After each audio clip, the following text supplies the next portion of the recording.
Туған кишләре. Вечера родного края.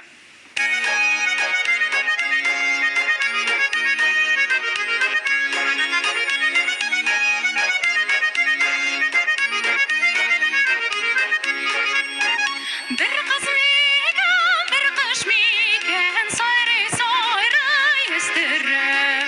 Bayan miken, talyan miken, oynay sızlarım. İyi doğan yok kişleri, adılmaz kız işleri.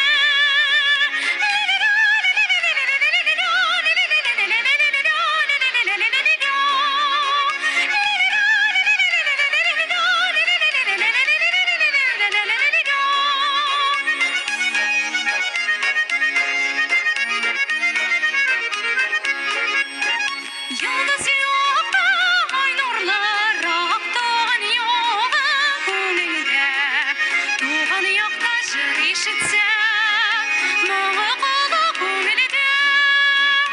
İyi doğan yok kişleri adılmaz kız işleri.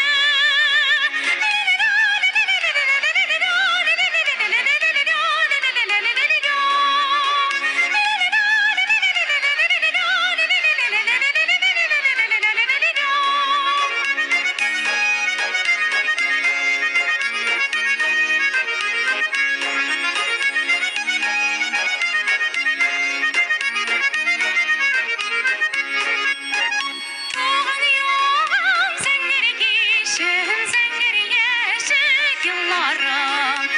Oya gitsem gidesin alıp koyda yollarım. İyi doğan yok kişleri, adılmaz kız işleri.